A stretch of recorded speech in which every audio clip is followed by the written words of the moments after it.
All right, who's been having sex in the fish room?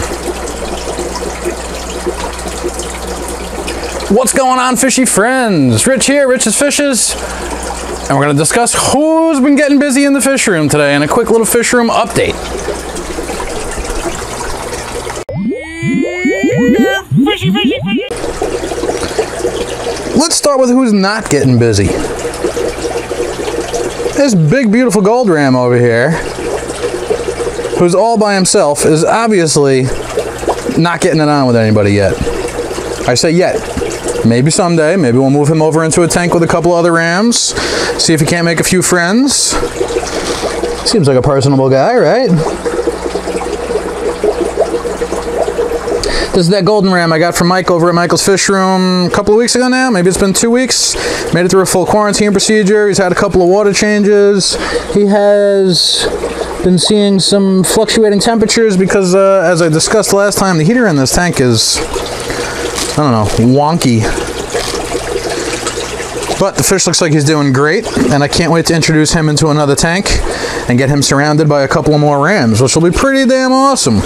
He is the only golden ram I have, but I'm going to pop him into a tank with a couple of German blue rams, see if he doesn't want to pair off with somebody. And we'll see what happens there. These guys have been getting busy. The Endlers, as everybody knows, breed like crazy. I have far too many fish in this 10-gallon tank, and that leads to some slightly unstable parameters. I've been getting a couple of deaths here and there. Just trying to take a look. There's a fish back there with something on his fins. What in the hell is going on with that fish? It almost looks like ick or something, but it ain't ick. I might have to pull that fish and cull it. I wonder if I could even... Can you see him back there? Let's see if I can't figure out what's up with him a little bit later on.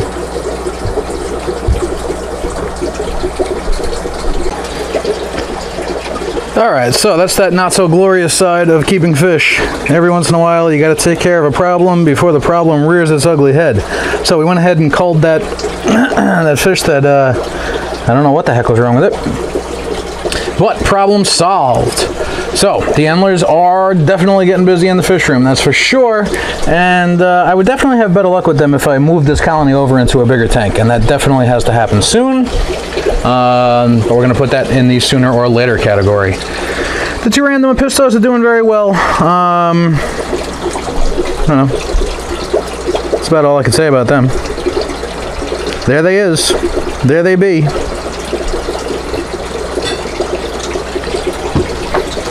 Let's see, the angel that I moved over here, crashing into the tank behind me. The angel that I moved over here is doing awesome. All these fish are doing awesome over here. The plants, I let it go out of control, so the scape looks like crap now. But the fish are loving it. The rummy nose down there that I could hardly ever catch on camera are doing their rummy nose business. There's so much duckweed on top of the tank that you can barely even see their color, but they're there. There's one of the big angels. Oop. Darting back into that corner. It's so difficult to film this tank. It's really a shame. Still haven't done anything up here, except watch water evaporate and watch plants grow like crazy. This, I forget what this is, some kind of hygrophila. And the little purple flowers that grow on it when it's not submerged, kind of interesting. If it wasn't supposed to be an aquatic plant underwater, I would say it's very pretty. I mean, it is still pretty, but it's just not what it's supposed to be. Gilly over here is still doing the same. It's getting the same amount of food as always, but it's looking very malnourished all of a sudden. It looks very, very skinny. Its shape is getting worse and worse. Its finnage is getting worse and worse. I'm no longer treating it with any medicines because anything I tried didn't seem to correct the issue, and I still don't know what's wrong with it, but it's still alive. But that might be next on the list of things that unfortunately need to get put out of their misery. The angelfish are over here as if I just fed the tank. I didn't drop any food in, but they're all looking up as if I just did. I assume they're hungry, and it's about time to feed them. I've been feeding them some jumbo frozen bloodworms lately in the in that little worm feeder thing there. And it's funny, it seems like they can't get to any of them. And then I turn around and walk away and do something else in the fish room for a second or two. I come back and all the worms are gone. So obviously they're eating them. But I don't know how.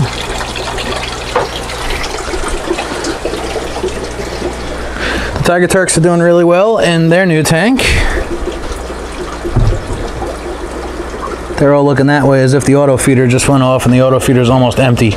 So it probably dropped a single flake. I go ahead and supplement the auto feeder. I'll usually put in some freeze-dried bloodworms. I'm sorry, freeze-dried blackworms, or some frozen bloodworms, or frozen beef heart, or any variety of other flakes that I have in the fish room. I try to offer them as much of a variety as I possibly can. And they seem to eat just about anything I offer them. I've been offering them quite a variety of food ever since they've been in my fish room. Discus and lots of other fish, but discus in particular, they can get very picky about their food if you spoil them and give them, say, only frozen beef heart for a long time. It might be very difficult to get them to take something like a flake food or a pellet food or something like that, but offering a variety of food all the time, I think, has really helped insofar as what they will try to take, which is always pretty awesome. The red covers over here are red covering. They're about the same as they always are. The Epistogramma Hongsloy are doing real well. Got those two singular fry. Well, singular, plural, double, two. The two fry that survived in this tank that are actually kind of sizable. There they are right now. They're doing really well. There's the male coming over to kind of spook them. This is my camera shy male that I can never, ever, ever get on camera. There he goes. Every time I try to turn the corner and get a better shot at him, he kicks up some of the muck and the mulm, which I think is key to the success of those fry, is how much detritus builds up in this tank that I don't really get in and gravel vac. I do my water changes, but I don't dig around in the gravel. It is a dirt substrate underneath the gravel and the sand. And I sort of just let nature do its thing and let the mulm build up, and that sort of provides an endless food supply for these fry. You know, I do try to supplement with things like Akari forest bites and baby brine shrimp and stuff like that, but I don't feed as often as I should to try to make the fry survive, and they've been doing pretty well. And this female has been guarding this cave again as if she's either been breeding or ready to breed or thinking about breeding. I'm not sure if the other fry in the tank potentially affect that, if she's busy worrying about them instead of potentially spawning again, if she sees them as a threat of some sort. I don't know. Here's some of the red cherry shrimp over here in the 10-gallon tank. I just cleaned off some of the algae on the front of the glass here, so it's a little bit easier to see in here now. This is the tank that had very, very few red cherry shrimp. I think I threw 2 or 3 in here. Didn't really see much going on for a while, and then one day I noticed, geez, there's a boatload of shrimp in here. Not quite as many as are in my dedicated red cherry shrimp tank over here, which is just too difficult to see them because of the dark substrate that I picked and because of all the Java moss that has grown crazy and the duckweed on top where it looks like you could walk across the top of the tank.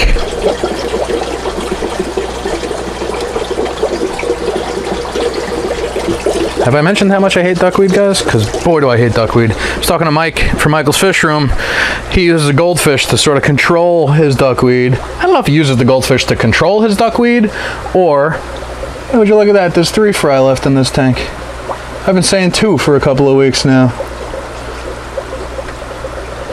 And right now, let's see, I got 1, 2 right there, and number 3. That's an interesting surprise. It's so tough sometimes to count and keep track of anything little inside a fish tank. Oh, there's the male. Maybe if we stay really, really quiet. Shh, don't spook him.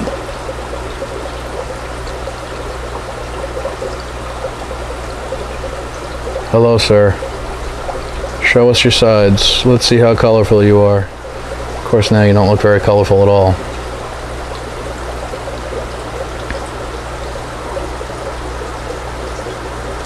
Well, now that he's not spooked, he's hiding behind the driftwood, and I can't really see him well enough. All right, go back to your normal speaking voices because you're not going to scare him anymore.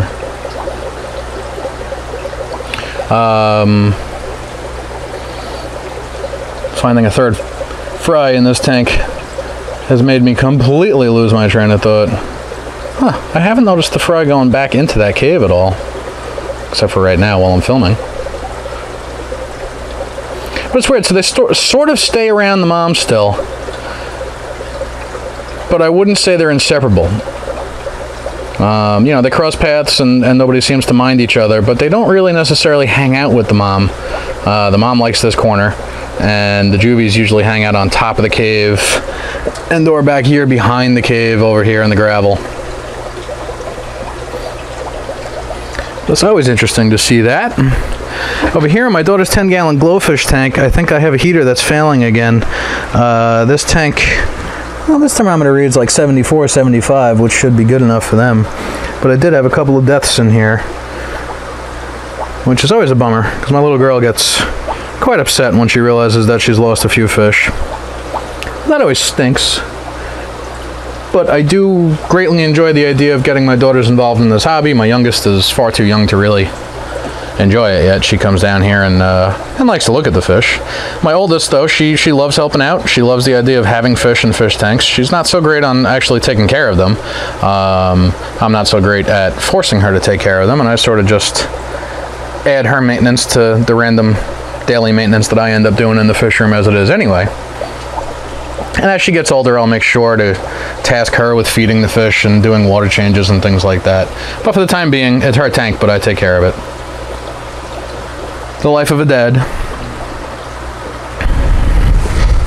And then over here, we've got the 5 rams in this tank, and this is where I plan on putting the gold ram.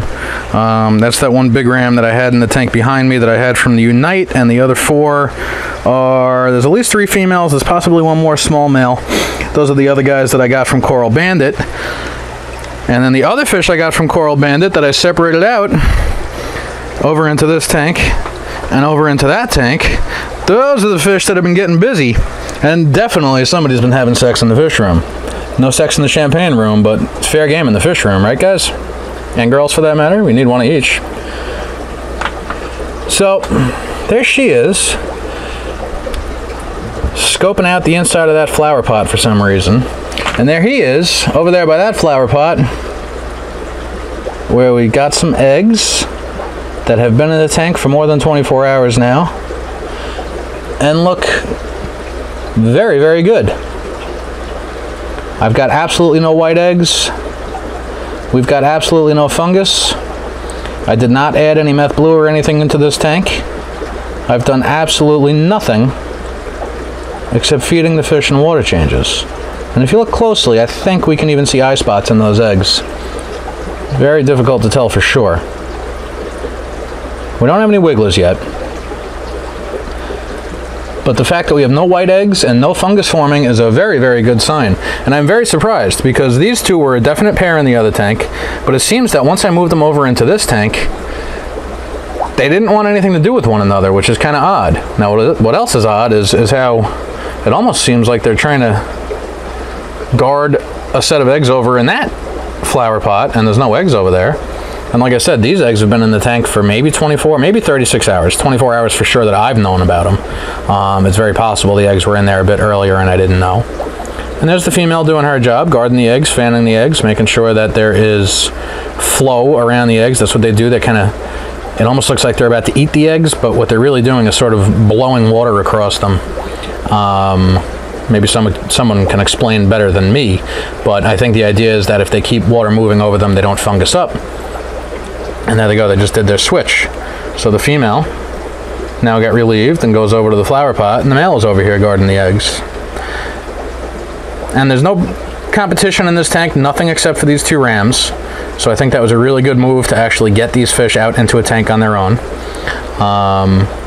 And they just switch on and off. One guards the eggs, and the other one's scoping out a new spot to lay eggs, I guess. I don't know. It seems way too soon for her to be ready to lay eggs again.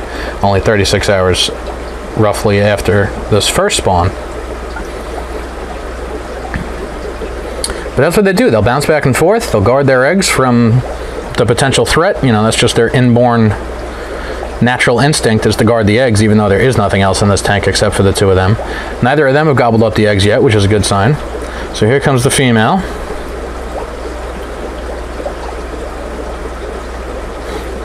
They didn't tag off that time, because she was just letting the male know she's still around. Maybe reminding him that it's his job to take care of the eggs right now, and she wants to go rest. And then the other 2 rams that had been in this tank, that I moved over to this tank, they also spawned. They spawned about 48, if not 72 hours ago, and I'm trying to artificially rear these eggs. And it's worked. We went from eggs to wigglers to, I guess you'd call these free swimming now. Very, very difficult to see. But you can see them congregating on the side of the saucer. Now this saucer had been where that saucer is. The fish laid the eggs, I pulled it out, I put it into my dip and pour, I added a little methylene blue, and I added the air stone. And roughly 36 hours after that, I noticed some movement, and I changed out the water with the meth blue. I threw in a little bit of food, which is collected at the bottom. I got to make sure I clean that out soon. Tiny little container like this. So what I did is I float the dip and pour container inside the main tank. So now the main tank, where I'm already heating the water to keep these 2 fish, is benefiting from the heat and is staying the same temperature, which according to this thermometer is like 67 degrees, which is definitely wrong. This tank is about 83, 84. This thermometer sucks. These little black thermometers all suck. Yet I continue to use them. So keeping the dip and pour in here gets me the benefit of keeping the same heat and not having to have another heater and a whole nother tank to try to raise out the fry. And in theory, I could keep free swimming fry in this thing for maybe up to 2 weeks, doing daily water changes. And a water change in here is me dipping a cup into it and pouring it out, and then I'll take water out of the tank and pour it back into here again, so it's at the same temperature and everything. And in theory, it's the same parameters in which the female initially laid the eggs, which is relatively important. A lot of breeders will use RO water. I've been specifically told by a lot of different people that RO water is essential to get the eggs to hatch. Now obviously that's not an issue. I've had eggs hatch before. My problem is actually getting much past that point. And right here we're doing pretty good. This is the furthest I think I've gotten as far as German blue ram breeding goes. So I'm excited. I'm really hoping that this continues here between this tank and the tank behind me, and I have the potential to maybe get another pair of rams, hopefully including that golden ram that I want to move around. And that would be pretty awesome if I can get a couple of different breeding pairs. It'd be really nice to actually see some breeding activity take off in this fish room. That was one of my goals a long time ago, and so far I've not done so great at it, despite my efforts. I know it is going to require more work on my part, which is not what I was hoping to do at this point in time. As I've discussed, I'm renovating my kitchen still. Getting closer and closer to the finish line, guys. I did some crown molding last week. Boy, was that difficult. What else? I still got to address the floor and how I'm going to tile that floor and deal with the inconsistencies in the floor. And then once the floor is done, I can do stuff like the base molding and deal with the baseboard covers for the heat. Then I'll probably have to do a couple of doors, because removing the old tile floor left my doors all an inch high off the ground, and the new tile floor I'm probably going to do correct compared to how they did it last time, so that way it meets the other floors in the house, which is going to mean I'm either going to need door sweeps on each door or a new door, and I don't want to do that until the floor is done. There's a little bit of trim work left, so there's a lot of little stuff left to do and a lot of things in life that get in the way. And I've been hoping not to take on more responsibility in the fish room until all that is done, because then I can get to work on renovating a bathroom where I'm going to combine the laundry room and hopefully get this washer and dryer out of the fish room, allowing me to have some more space down here.